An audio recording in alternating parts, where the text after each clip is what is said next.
Bienvenidos, esperamos que el video les sirva para aprender algo sobre jurisprudencia, estructura política y fuentes del derecho durante los periodos de la República y el La Principado. jurisprudencia. Esperamos les guste. Diferencias Gracias. entre la época republicana y el Principado.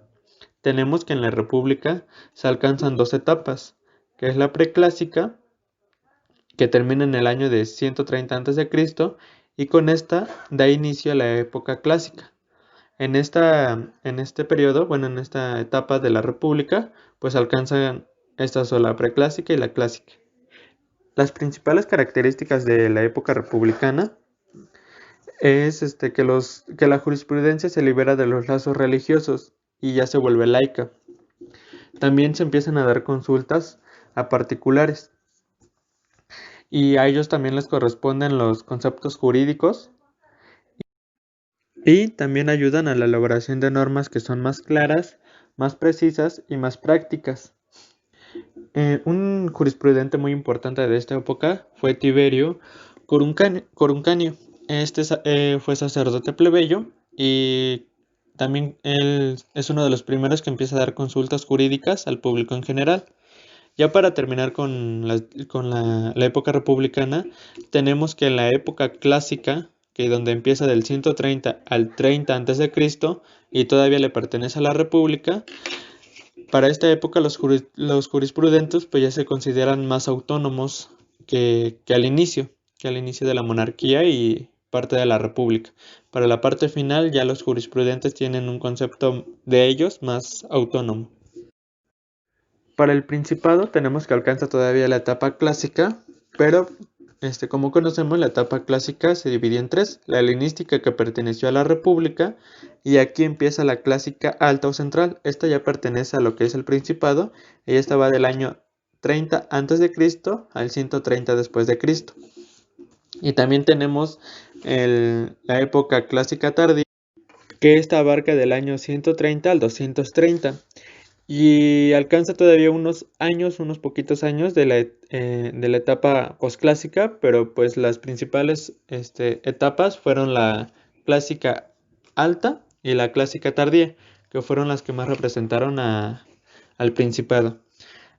Las características de los jurisprudentes de la época clásica alta, del inicio del Principado, pues son que los jurisprudentes son más conscientes de su independencia como ciencia. También tienen un lenguaje ya más técnico propio. Y dos grandes juristas de esta época fue Laveón y Juliano. Bueno, con esto dan comienzo y fin de esta etapa. Laveón forma la escuela procluyana, lo que se le conoce a la escuela procluyana. Y Cayo Casio, un jurisprudente también muy importante, forma la escuela sabiniana, que después en la etapa que sigue serán muy importantes para la toma de decisiones con el príncipe. También se introdujo un elemento que llegaría a su decadencia. Bueno, la jurisprudencia llegaría a su decadencia y este elemento pues fue más que nada el príncipe. Al principio el príncipe solo daba así como que sus consejos y opiniones y respetaba la independencia de los jurisprudentes. Ya después, para los últimos años de la época clásica, pues ya los juristas que querían influir, pues tenían que ganar el favor del príncipe. Y así es como el príncipe va tomando este poder sobre la jurisprudencia.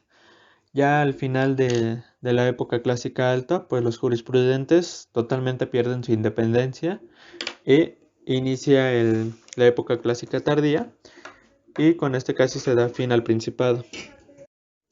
Esta etapa va del 130 al 230. Aquí los jurisprudentes, los juristas de esta última época ya pues carecen de una fuerza creadora, ya forman parte de la burocracia del príncipe, ya son pagados por su trabajo para aconsejar al príncipe y pues ya no tienen autonomía. Y también introducen una distinción entre el jus privatum y el jus publicum. Y los grandes juristas de la época pues fue Gallo, y una de las obras muy importantes de la época clásica tardía y muy famosa que después Justiniano la ocuparía, se le conoció como las Instituciones.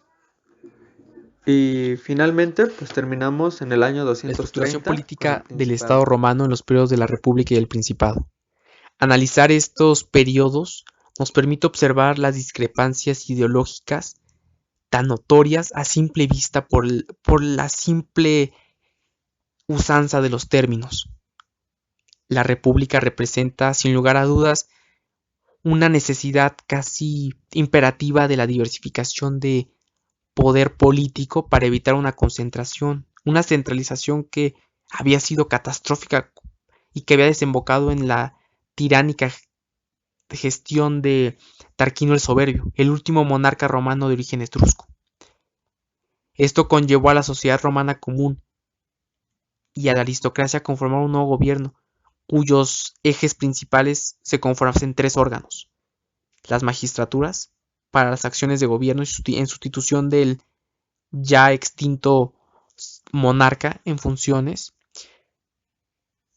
el Senado, cuyo objetivo era la observancia y ratificación de decisiones, así como la representación de los intereses políticos de la aristocracia; y por último, las asambleas populares, cuya necesidad de expresar la voz conllevó a que se conformasen estos comicios centuriados, cuyo objetivo era aceptar o declinar las iniciativas de ley propuestas por el magistrado cónsul. Las concilios plebis, que era la asamblea etrusca, una de las mayores reivindicaciones políticas, sociales e históricas por parte de los patricios hacia los plebeyos de origen etrusco, que habían sido segregados y marginados mucho tiempo de la vida política y social. Y los comicios curiados, cuyo objetivo pleno era acciones menores de índole religiosa evocadas a la canonización de ciertas fechas. Estando organizados de la siguiente forma en jerarquización las magistraturas, empezando por el dictador, cuya función principal era la resolución de conflictos que han llevado al Estado a un límite cataclísmico que debía durar durante 6 meses, o en caso de extenderse no habría pena alguna en el caso de que fuese aprobado por el Senado y que aún fuese requerida la intervención de éste. El máximo pontífice, cuya función era coordinar los esfuerzos de su politeísta religión; y el censor, cuya acción era definir las obligaciones tributarias de los individuos por medio de un censo y la observancia del cumplimiento por parte de las magistraturas y de la ciudadanía hacia el Estado mismo. El cónsul, cuya función era la cabeza del Estado mismo, pero que se evocaba más en materia en un elemento legislativo y en acciones militares para el control de nuevos territorios; y el tribuno de la plebe, cuya reivindicación es clara y nos indica hacia un nuevo empoderamiento por parte de los plebeyos, compartiendo funciones sumamente similares con su contraparte patricia; y el pretor y edil, cuyas funciones se desembocaban en la creación del derecho honorable y la resolución de conflictos por medio de este o empleando el derecho civil. La recaudación de la hacienda pública era su principal objetivo. En tanto, en el Principado podemos observar cómo la diarquía propuesta en la teoría era sumamente efectiva, inclusive aplaudible en ciertos puntos, pues resolvía elementos que habían sido propicios de problemas durante la República. Sin embargo, en la realidad era que esta diarquía de poderes entre el Senado y el príncipe era dominado por el príncipe en todo momento, sustituyendo los pocos contrapesos que quedaban poco a poco. Inicialmente, las magistraturas heredadas de la arcaica república eran sustituidas por medio de él en su cargo de primero entre todos, o bien por medio de la denominada burocracia del príncipe, cuyas funciones eran similares o contrarias, pero que poco a poco fueron sustituyendo a las magistraturas. La primera entre estas funciones era el legatio Augusti, era el representante del príncipe ante las legiones. El segundo era el prefectus praetori, encargado de la Guardia Nacional, sumamente similar al modelo mexicano, sin embargo con una representación de poder para el control del territorio y su despliegue inmediato cuando fuese requerido, tanto en asuntos civiles como en los criminales. El prefectus urbi, la representación del príncipe cuando éste no se encontraba en Roma para ciertas funciones. El prefectus vigilium, cuya función era sumamente similar a la policiega que tenemos en la contemporaneidad. Y el prefecto anonae, encargado de la distribución de trigo resguardado en la nona, su, ¿cómo denominarlo?, silo de granos. Y el prefectus Egypti, la representación del príncipe en la provincia de Egipto, Egipto, cuando hay que recordarlo, fue conquistado por Octavio César de las manos de Marco Aurelio y de Cleopatra cuando los derrocó. La provincia quedó bajo su tutela, no del Estado, la tutela del príncipe. Podemos observar que este conflicto va escalando al punto en el cual las asambleas populares, los órganos legislativos por excelencia de la República, fueron suprimidos por medio de la Lex Imperia Vespasiani, que terminó transfiriendo estos poderes legislativos hacia el Senado, no por voluntad popular en gran medida, sino porque, siendo el príncipe el primero entre todos, logró eliminar toda oposición en los comicios centuriados y en el resto de asambleas, para que estos poderes se transfirieran de inmediato al Senado, y el Senado, siendo él el primer senador, lo controlaba en su totalidad. Esto nos deja entrever que las comparativas de concentración de poder son sumamente contrastantes y anacrónicas con la idiosincrasia romana del periodo, tanto del republicano como los vestigios de este pensamiento de odio hacia la concentración excesiva de poder. El término surge de la metáfora de una fuente de la que surge el agua. Lo mismo pasa con la fuente del derecho, que es donde surge el derecho.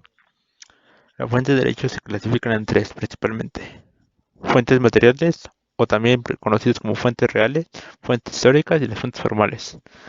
La primera, que es las fuentes materiales, es prácticamente todas las circunstancias que han hecho que se generen nuevas leyes.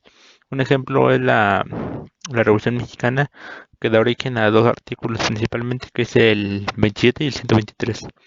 El 27 habla de la propiedad de persona, no, de que la propiedad de las personas no pueden ser ocupadas sin su consentimiento, y el 123 habla del derecho al trabajo digno. La definición, de pocas palabras, de fuentes históricas son todos los acontecimientos que pasaron, que sirvieron para hacer una ley. Un ejemplo de esto es los acontecimientos de Roma, así como sus leyes, que son prácticamente la base de nuestro sistema jurídico. Las fuentes formales es el proceso de creación de las normas jurídicas. Consiste en diferentes pasos que se tienen que seguir ¿cómo? En un determinado orden. En nuestro país, para crear una nueva norma, se necesitan de dos poderes, que es el legislativo y el ejecutivo, quienes verifican y aprueban la norma. Las normas generalmente constan de 6 pasos. El primero es la iniciativa, que es donde el Estado y el presidente, bueno, el Estado y los presidentes, los diputados y los senadores consideran una nueva norma. Después del siguiente paso de la discusión, que es donde los diputados votan si están a favor o en contra. El tercer paso es en caso de que si se vota a favor, el favor es la aprobación del presidente, ya donde el presidente aprueba si está en contra o a favor de la nueva norma. A este paso se le llama la sanción. Si en caso de que el presidente y los senadores voten a favor, ya es donde empieza la publicación, donde es cuando la nueva norma se empieza a publicar, publicar para ser conocida, para que la conozca el público. Esta se publica en el diario oficial y ya por último pues la iniciación, que es donde entra en vigor la nueva norma. La publicación pueden ser dos, bueno, se pueden publicar de dos maneras, que es la publicación sincrónica y la específica, que es la sucesiva y la sincrónica. La sucesiva es donde es donde no se especifica el día de la publicación, por lo que se tiene por lo que se tiene que considerar a partir de la publicación 40 kilómetros más lejos de hacia donde va la norma. Y la sincrónica es donde sí se especifica el día de la publicación. Cuando se crean este tipo de normas, se deben de acompañar con ciertas características. Estas son la generalidad, la obligatoriedad y la retroactividad. La generalidad quiere decir que se le aplica a todas las personas sin excepción alguna, siempre y cuando estén en el territorio eh, donde se aplica. La definición de obligatoriedad es que debe cumplirse para todas las personas que se le aplique. Y por último, la característica de la retroactividad. Esta quiere decir que todo incumplimiento de la ley, de la norma anterior a la publicación, esta no se le aplica a la publicación. Esto es sustentado por el artículo 14, en el cual dice que ninguna ley se le dará efecto de retroactividad en prejuicio de la persona alguna. ¿Qué es jurisprudencia? La jurisprudencia, en pocas palabras, es la interpretación de la ley. Suele suceder en algunas leyes que no son claras, por lo que la autoridad tiene que interpretar a lo que se quiso dar a entender con la ley. ¿Qué es la doctrina? La doctrina es la opinión de un especialista en derecho para interpretar, comprender y aplicar correctamente el derecho. La costumbre. Es una conducta donde las personas suelen repetir y suelen considerar como obligatorio